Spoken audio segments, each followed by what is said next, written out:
Hi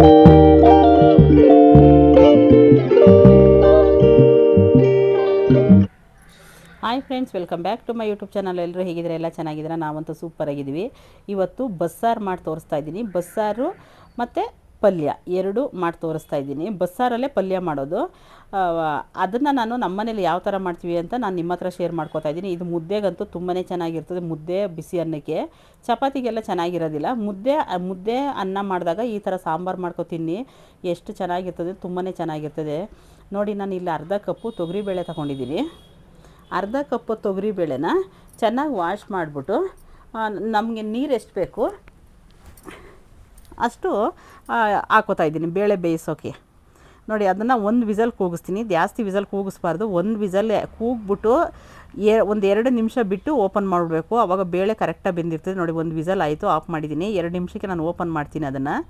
ನಾನಿಲ್ಲಿ ಅರ್ಧ ಗೆಡ್ಡೆ ಈರುಳ್ಳಿ ತೊಗೊಂಡಿದ್ದೀನಿ. ಒಂದು ಗೆಡ್ಡೆ ಫುಲ್ ತೊಗೊಂಡಿದ್ದೆ. ಅದರಲ್ಲಿ ಅರ್ಧ ಸುಡೋಕ್ಕೆ, ಅರ್ಧ ಫ್ರೈ ಮಾಡೋದಕ್ಕೆ. ಈರುಳ್ಳಿ ಏನಕ್ಕೆ ತಗೋತೀವಿ ಅಂದರೆ, ಸುಡೋಕ್ಕೆ ಈರುಳ್ಳಿ ಬೆಳ್ಳುಳ್ಳಿ ಎರಡೂ ಸುಟ್ಬಿಟ್ಟು ಈ ಸಾಂಬಾರು ಮಾಡಿದ್ರೆ ಅಷ್ಟೇ ರುಚಿ ಇರ್ತದೆ. ನೀವು ಒಂದು ಸಲ ಟ್ರೈ ಮಾಡಿ ನೋಡಿ, ಆವಾಗ ಗೊತ್ತಾಗುತ್ತೆ. ಬಸ್ಸಾರು ಅಂತೀವಲ್ಲ, ಮಂಡ್ಯ ಸ್ಟೈಲ್ ಬಸ್ಸಾರು ಇದೇ ಥರ ಮಾಡೋದು. ಆದರೆ ಇದರಲ್ಲಿ ನಾನು ತೆಂಗಿನಕಾಯಿ ಒಂದು ಯೂಸ್ ಮಾಡ್ತಾರೆ. ತೆಂಗಿನಕಾಯಿ ಹಾಕೂ ಮಾಡ್ತೀನಿ, ತೆಂಗಿನಕಾಯಿ ಇಲ್ಲದೇ ಮಾಡ್ತೀನಿ. ಇದು ತೆಂಗಿನಕಾಯಿ ಇಲ್ಲದೇ ಮಾಡ್ತಾ ಇರೋದು. ಇದನ್ನು ಚೆನ್ನಾಗಿ ಟೇಸ್ಟ್ ತುಂಬಾ ಚೆನ್ನಾಗಿರ್ತದೆ. ನೋಡಿ, ಬೆಳ್ಳುಳ್ಳಿನೂ ಇದೇ ಥರ ಸುಟ್ಕೋತಾ ಇದ್ದೀನಿ. ನೋಡಿ, ಮೇಲ್ಬೆಲ್ ಕಪ್ಪಗಿದೆಯಲ್ಲ, ಅದನ್ನೆಲ್ಲ ಕ್ಲೀನಾಗಿ ತೊಳ್ಕೊಂಡು ಬಿಡಿಸ್ಕೋಬೇಕು. ಅದನ್ನು ಈ ಥರ ಸಿಪ್ಪೆ ಹಿಂಗೆ ಅಂದ್ರೆ ಸಾಕು, ಬಂದ್ಬಿಡುತ್ತೆ, ಅದು ಏನೂ ಆಗೋದಿಲ್ಲ. ಎರಡು ಸುಟ್ಬಿಟ್ಟು, ಈರುಳ್ಳಿ ಬೆಳ್ಳುಳ್ಳಿ ಸುಟ್ಬಿಟ್ಟು ಸಾಂಬಾರು ಬಸ್ಸಾರು ಮಾಡಿದ್ರಂತೂ ತುಂಬಾ ರುಚಿ ಇರ್ತದೆ. ಮುದ್ದೆಗಂತೂ ಬಿಸಿ ಮುದ್ದೆ ಹಾಕೊಂಡು ತುಪ್ಪ ಹಾಕೊಂಡು ತಿಂತಾಯಿದ್ರೆ ಏನು ಚೆನ್ನಾಗಿರ್ತದೆ ಗೊತ್ತಾ, ಸೂಪರಾಗಿರ್ತದೆ. ನೋಡಿ, ಒಂದು 2 ನಿಮಿಷ ಆದಮೇಲೆ ಓಪನ್ ಮಾಡಿದೆ. ನೋಡಿ, ಒಂದೇ ವಿಸಲ್ ಕೂಗ್ಸೋದು. ಈ ಥರ ಸ್ವಲ್ಪ ಒಡೆದ್ರೆ ಸಾಕು. ಇವಾಗ ಸೊಪ್ಪು ಹಾಕ್ತೀವಲ್ಲ, ಅದ್ರ ಜೊತೆಗೆ ಬೇಳೆ ಬೆಂದೋಗುತ್ತೆ. ಬೇಳೆ ನುಣ್ಣಗೆ ಬೇಯಿಸಬಾರ್ದು ಅಷ್ಟೇ. ಇಲ್ಲಿ ನಾನು ದಂಟಿನ ಸೊಪ್ಪು ತಗೊಂಡಿದ್ದೀನಿ. ಒಂದು ಕಟ್ಟು ದಂಟಿನ ಸೊಪ್ಪ ಚಿಕ್ಕದಾಗಿ ಕಟ್ ಮಾಡ್ಕೊತೀನಿ. ನೋಡಿ, ಚಿಕ್ಕದಾಗಿ ಕಟ್ ಮಾಡಿ ಹಾಕಿದ್ದೀನಿ.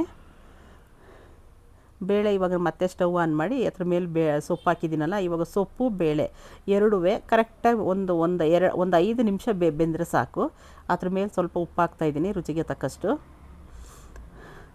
ಸ್ವಲ್ಪ ಬೇಯಿಸಬೇಕು, ಜಾಸ್ತಿ ಬೇಯಿಸಬಾರ್ದು. ಅದು ಬೇಯ್ತಾ ಇರಲಿ. ಇವಾಗ ಇನ್ನೊಂದು ಸ್ಟವಲ್ಲಿ ಕಡಾಯಿ ಇಟ್ಟು ಅದಕ್ಕೊಂದು 3 ಸ್ಪೂನ್ ಆಯಿಲ್ ಹಾಕಿ, ಅರ್ಧ ಈರುಳ್ಳಿ ಇತ್ತಲ್ಲ ಅದನ್ನು ಫ್ರೈ ಮಾಡಾಕ್ತಾಯಿದ್ದೀನಿ. ಫ್ರೈ ಮಾಡೋದಕ್ಕೆ ಉದ್ದ ಕಟ್ ಮಾಡಿ, ಅದಕ್ಕೆ ಅರ್ಧ ಸ್ಪೂನ್ ಜೀರಿಗೆ, ಅರ್ಧ ಸ್ಪೂನ್ ಮೆಣಸು, ಒಂದು ಸ್ವಲ್ಪ 1/4 ಸ್ಪೂನ್ಗಿಂತ ಕಡಿಮೆ ಮೆಂತ್ಯ, ಇಷ್ಟನ್ನು ನಾನು ಫ್ರೈ ಮಾಡ್ಕೊತಾ ಇದ್ದೀನಿ. ಇಲ್ಲಿ ಹಸಿದು ಸುಟ್ಟಿರೋದು ಎರಡೂ ಹಾಕಬೇಕು, ಆವಾಗಲೇ ಬಸ್ಸಾರಿಗೆ ಟೇಸ್ಟು. ಹುಳಿ ನೋಡ್ಕೊಂಡು ಹಾಕ್ಕೊಳ್ಳಿ, ಸ್ವಲ್ಪ ಹುಳಿ ಬೇಕು, ಯಾಕೆಂದರೆ ಬಸ್ಸಾರಿಗೆ ಹುಳಿ ಇಲ್ಲಾಂದರೆ ತಿನ್ನೋಕ್ಕಾಗೋದಿಲ್ಲ.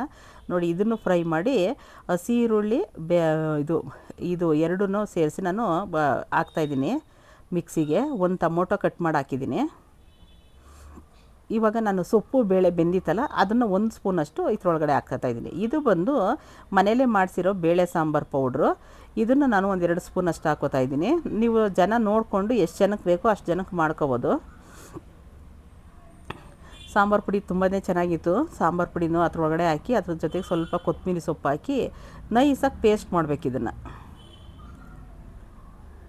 2 ಥರ ಈರುಳ್ಳಿ ಹಾಕ್ಬೇಕು ಇದಕ್ಕೆ, ಆವಾಗಲೇ ಟೇಸ್ಟು. ಒಂದು ಈರುಳ್ಳಿ ಹುರಿದ್ಬಿಟ್ಟು ಹಾಕಬೇಕು, ಒಂದು ಸುಟ್ಬಿಟ್ಟು ಹಾಕಬೇಕು. ನೋಡಿ, ಸೊಪ್ಪು ಬೇಳೆ ಒಂದು 5 ನಿಮಿಷ ಬೇಯಿಸಿದೆ. ಅದು ಸೋರಕ್ಕೆ ಹಾಕಿದ್ದೀನಿ. ಉಪ್ಸಾರು ಬೇರೆ, ಸೊಪ್ಪಿನ ಪಲ್ಯನೇ ಬೇರೆ ಆಗುತ್ತೆ. ನೋಡಿ, ಸೊಪ್ಪು ಇವಾಗ ನಾನು ಒಂದು ಪಾತ್ರೆಗೆ ಇವಾಗ ಸಾಂಬಾರು ಒಗ್ಗರಣೆ ಮಾಡೋಕ್ಕೆ ಇಟ್ಕೋತಾ ಇದ್ದೀನಿ. ಒಂದು ಪಾತ್ರೆ ಇಟ್ಟು ಸ್ವಲ್ಪ ಎಣ್ಣೆ, ಸಾಸಿವೆ, ಕರಿಬೇವಿನ ಸೊಪ್ಪು, ಈರುಳ್ಳಿ ಇಷ್ಟನ್ನು ಹಾಕಿ ನಾನು ಫ್ರೈ ಮಾಡ್ತಾಯಿದ್ದೀನಿ. ಫ್ರೈ ಮಾಡಿಬಿಟ್ಟು ಇವಾಗ ನಾನು ರುಬ್ಬಿದ್ನಲ್ಲ ಅದನ್ನು ಇದ್ರೊಳಗಡೆ ಸೇರಿಸ್ತಾ ಇದ್ದೀನಿ. ನೋಡಿ, ಇವಾಗ ನಾನು ಉಪ್ಸಾರು ಬಸ್ಕೊಂಡಿದ್ನಲ್ಲ, ಬೇಳೆ ಬೆಂದಿರೋದು, ಸೊಪ್ಪು ಬೇಳೆ ಬೆಂದಿರೋ ನೀರು, ಅದನ್ನು ಇದ್ರೊಳಗಡೆ ಸೇರಿಸ್ತಾ ಇದ್ದೀನಿ. ಇವಾಗ ಸೇರಿಸ್ಬಿಟ್ಟು ನಮಗೆ ಸಾಂಬಾರು ಎಷ್ಟು ಬೇಕು ಅಷ್ಟು ಹಾಕ್ಕೋಬೇಕು ನಾವು. ಜಾಸ್ತಿ ಗಟ್ಟಿ ಇರಬಾರ್ದು ಬಸ್ಸಾರು, ಮೀಡಿಯಮ್ ಆಗಿರಬೇಕು. ನೋಡಿ, ಆ ಉಪ್ಸಾರು ಇತ್ತಲ್ಲ, ಅದು ಮಿಕ್ಸಿ ಎಲ್ಲ ಕ್ಲೀನಾಗಿ ತೊಳೆದ್ಬಿಟ್ಟು ಎಲ್ಲ ಅದ್ರೊಳಗಡೆ ಸೇರಿಸಾಕಿದ್ದೀನಿ. ಗ್ರೀನ್ ಕಲರ್ ಬರುತ್ತೆ. ಯಾಕೆಂದರೆ ಇದೇನಕ್ಕೆ ಗ್ರೀನ್ ಕಲರ್ ಬಂತು ಅಂತ ಅಂದರೆ, ನಾವು ಸೊಪ್ಪು ಬೇಳೆ ಎರಡು ಮಿಕ್ಸ್ ಮಾಡಿದ್ದೀವಲ್ಲ, ಆಮೇಲೆ ಕೊತ್ತಂಬರಿ ಸೊಪ್ಪು, ಅದಕ್ಕೆ ಈ ಕಲರ್ ಬಂದಿದೆ.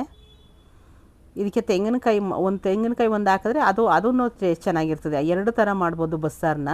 ನೋಡಿ, ಇವಾಗ ಸೊಪ್ಪಿನ ಪಲ್ಯ ನಾನು ಬಸ್ಕೊಂಡಿದ್ದಲ್ಲ, ಇವಾಗ ಸೊಪ್ಪು ಬೇಳೆ ಸಪ್ರೇಟ್ ಮಾಡಿ ಅದನ್ನು ಒಗ್ಗರಣೆ ಮಾಡ್ಕೋತಾ ಇದ್ದೀನಿ. ನೋಡಿರಿ, ಅದಕ್ಕೆ ಸ್ವಲ್ಪ ಕಡಾಯಿಗೆ 1-2 ಸ್ಪೂನ್ ಎಣ್ಣೆ, 1 ಸ್ಪೂನು ಸಾಸಿವೆ, ಈರುಳ್ಳಿ, ಒಣಮೆಣ್ಸಿನ್ಕಾಯಿ ಅಷ್ಟೇ ಇದಕ್ಕೆ ಒಗ್ಗರಣೆ.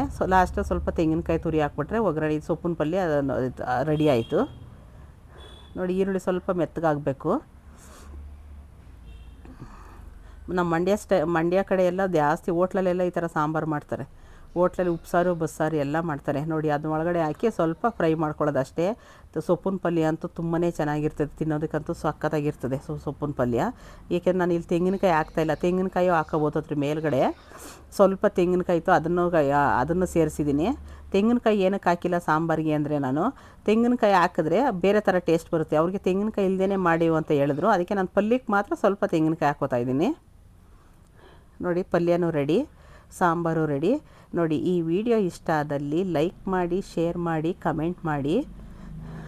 ನೋಡಿ ಇನ್ನೊಂದು ವಿಷಯ ಏನು ಅಂದರೆ, ಮಾನಿಟೈಸನ್ಗೆ ಆನ್ ಮಾಡ್ಕೊಳ್ಳೋರು, ಮೋನೋ ಅಪ್ಲೈ ಮಾಡೋಕ್ಕೆ ಗೊತ್ತಿಲ್ಲ ಅನ್ನೋರು ದಯವಿಟ್ಟು ಈ ಚಾನಲ್ನಲ್ಲಿ ನಮ್ಮ ನಂಬರ್ ಕೊಟ್ಟಿದ್ದೀವಿ, ನೀವು ಚೆಕ್ ಮಾಡ್ಕೋಬೋದು. ಯಾರಿಗಾದ್ರೂ ಚಾನಲ್ ಚೆಕ್ ಮಾಡಬೇಕಾ, ಮೋನೋ ಅಪ್ಲೈ ಮಾಡಿಕೊಡ್ಬೇಕಾ, ಪ್ರತಿಯೊಂದು ನನ್ನ ಮಗಳು ಮಾಡಿಕೊಡ್ತಾಳೆ. ನಮ್ಮ ನಂಬರ್ಗೆ ಫೋನ್ ಮಾಡ್ತು ಅಂದರೆ ನಾವು ನಿಮಗೆ ವಾಟ್ಸಪ್ಪಲ್ಲಿ ಮೆಸೇಜ್ ಹಾಕ್ರಿ, ನಾವು ಹೆಲ್ಪ್ ಮಾಡ್ತೀವಿ. ಥ್ಯಾಂಕ್ ಯು ಇಲ್ಲಿ ತನಕ ನೋಡಿದ್ದಕ್ಕೆ. ಯಾರ್ಯಾರಿಗೆ ಮೋನೋ ಅಪ್ಲೈ ಮಾಡೋದಕ್ಕೆ ಬರೋದಿಲ್ಲ ಅಂಥವ್ರಿಗೆ ನಾವು ನನ್ನ ಮಗಳು ಹೆಲ್ಪ್ ಮಾಡ್ತಾಳೆ. ಅದಕ್ಕೆ ಅಂತ ಸ್ವಲ್ಪ ಚಾರ್ಜ್ ಮಾಡ್ತೀವಿ ನಾವು. ನಿಮ್ಗೆ ಇಷ್ಟ ಆಯಿತು ಅಂದರೆ ಇದೇ ಚಾನಲ್ನಲ್ಲಿ ನಾವು ವಿಡಿಯೋ ಮಾಡಿ ಹಾಕಿದ್ದೀವಿ, ನೀವು ಚೆಕ್ ಮಾಡಿರಿ. ಮಾನಿಟೈಸನ್ ಅಪ್ಲೈ ಮಾಡ್ಕೊಳ್ಳೋದು, ಚಾನಲ್ ಚೆಕ್ ಮಾಡ್ಕೊಳ್ಳೋದು, ಬ್ಲೂ ರಿಮೂವ್ ಮಾಡೋದು, ಪ್ರತಿಯೊಂದು ನಿಮ್ದು ಏನೇ ಪ್ರಾಬ್ಲಮ್ ಇದ್ದರೂ ನನ್ನ ಮಗಳು ರೆಡಿ ಮಾಡಿಕೊಡ್ತಾಳೆ. ಆಸಕ್ತಿ ಇರೋರು ಈ ನಂಬರ್ಗೆ ನಮಗೆ ಕಾಂಟ್ಯಾಕ್ಟ್ ಮಾಡಿದ್ರೆ ಖಂಡಿತ ನಾವು ಹೆಲ್ಪ್ ಮಾಡ್ತೀವಿ. ಥ್ಯಾಂಕ್ ಯು ಇಲ್ಲಿ ತನಕ ನನ್ನ ವಿಡಿಯೋ ನೋಡೋದಕ್ಕಾಗಿ ಧನ್ಯವಾದ.